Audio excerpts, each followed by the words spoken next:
London, in the bitter autumn of 1888, the British Empire is at the absolute height of its global power.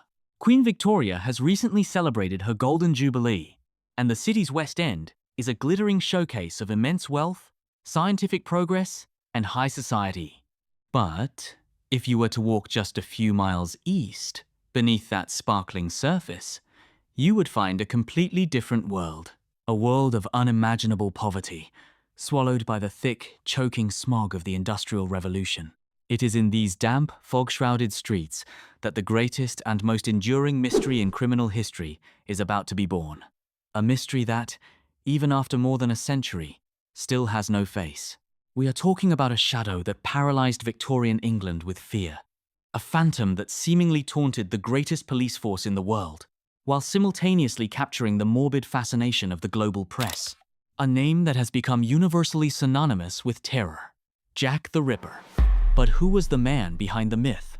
How did he manage to carry out his crimes in densely populated areas and vanish into thin air without a trace? Today, we are going to retrace the timeline of this ultimate cold case. We will analyze the flawed investigations, the prime suspects, and the grim reality of an era that was as fascinating as it was deeply flawed. To truly understand how the Ripper was able to operate, we must first understand the stage on which these tragedies played out. London's East End, specifically the district of Whitechapel, was considered a true social abyss. Nearly 1 million people were crammed into a labyrinth of narrow, winding alleys. It was a place plagued by chronic unemployment, rampant disease, and a constant, desperate struggle for daily survival. For many, home was a doss house, a common lodging house where, for 4 pennies, you could rent a miserable bed for the night. If you didn't have 4 pennies, you slept on the unforgiving cobblestones. In this harsh environment, women were particularly vulnerable. With few legal rights and virtually no social safety net, widows or abandoned wives easily fell into absolute destitution. Many women found themselves forced to wander the dangerous streets late at night, trying to scrape together just enough coin to avoid freezing in the dark. They were not tragic characters in a story. They were ordinary women, crushed by a merciless society. And it was precisely in this environment of despair, isolation, and systemic neglect that our killer found his perfect hunting ground. He didn't just prey on women. He preyed on those the Victorian world had already cast aside and chosen not to see. Violence was tragically common in Whitechapel, and the local police regularly dealt with brutal assaults. However, modern historians and criminologists universally agree in attributing 5 specific, highly connected cases to a single perpetrator, Jack the Ripper. These unfortunate women have gone down in history as the canonical 5, and their cases share a chillingly similar clinical methodology. The Autumn of Terror officially begins in the early hours of the 31st of August 1888. In a dark, narrow street called Bucks Row, a carman heading to work discovers the body of Mary Ann Nichols. The sheer ferocity of the attack immediately alarms the local authorities, who realize this is no ordinary street robbery. But this tragedy is only the prelude. Just over a week later, on the morning of September 8th, the body of Annie Chapman is discovered in the backyard of a lodging house on Hanbury Street. At this point, isolated fear transforms into mass hysteria. The neighborhood plunges into absolute panic. Scotland Yard drafts in extra officers. Citizens form their own vigilance committees to patrol the streets with heavy sticks. And yet, the killer moves through the police cordons like a ghost, completely unbothered by the heightened security. This brings us to the infamous night between September 29 and 30, a date forever known in Ripper lore as the double event. In an unprecedented display of audacity, the killer strikes twice in less than an hour. The first victim, Elizabeth Stride, is found in Dutfield's yard. Investigators believe the killer was interrupted by an approaching cart, preventing him from finishing his grim work. Frustrated, he immediately seeks a second target just a short walk away, claiming the life of Catherine Eddowes in Mitre Square. That same night, a cryptic message is found written in chalk on a nearby wall, hinting at a broader conspiracy. But the police commissioner controversially orders it washed away before it can be photographed, destroying a potential piece of history. The climax of this dark chapter is reached on November 9, the day of the annual Lord Mayor's Show. As celebratory bells ring across London, the final canonical victim, Mary Jane Kelly, is discovered inside her rented room at Miller's Court. Unlike the previous cases, which occurred outdoors where the killer had to work quickly in the dark, this time he acted indoors. He had hours of complete privacy to execute a level of brutality that left even the most hardened Victorian detectives deeply traumatized. And then, as suddenly as the nightmare began, the canonical murder stopped. The killer simply vanished. It's crucial to understand that Jack the Ripper was the world's first truly global media phenomenon.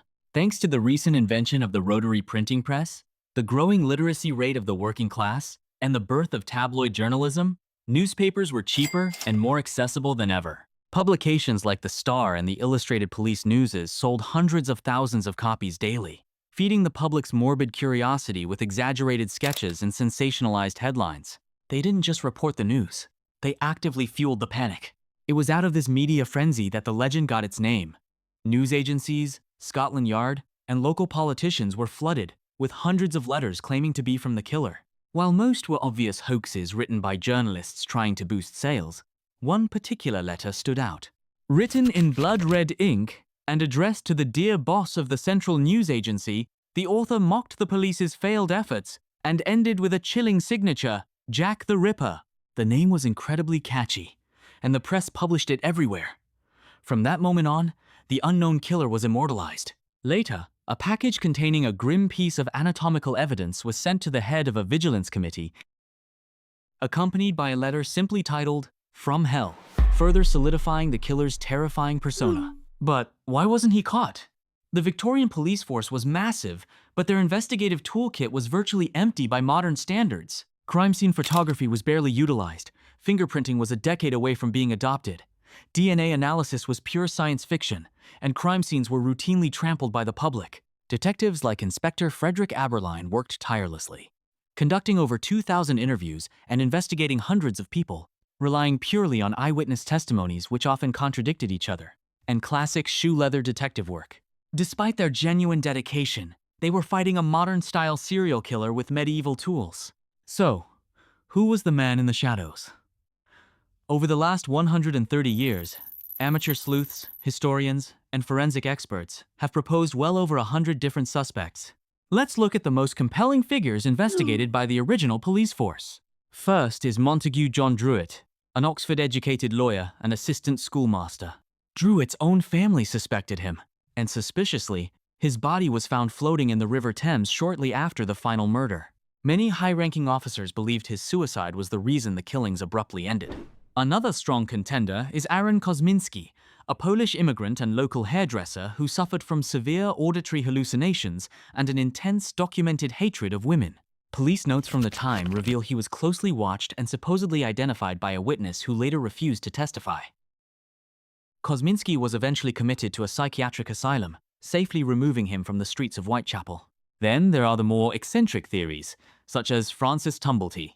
He was a wealthy, eccentric American quack doctor who despised women and possessed a bizarre collection of anatomical specimens. Tumblety was actually arrested in London during the murders, but managed to post bail and flee back to New York, prompting Scotland Yard to send detectives across the Atlantic after him. In modern times, theories have spiraled to include famous painters, prominent butchers, and even elaborate conspiracies involving the British royal family and high-ranking Freemasons.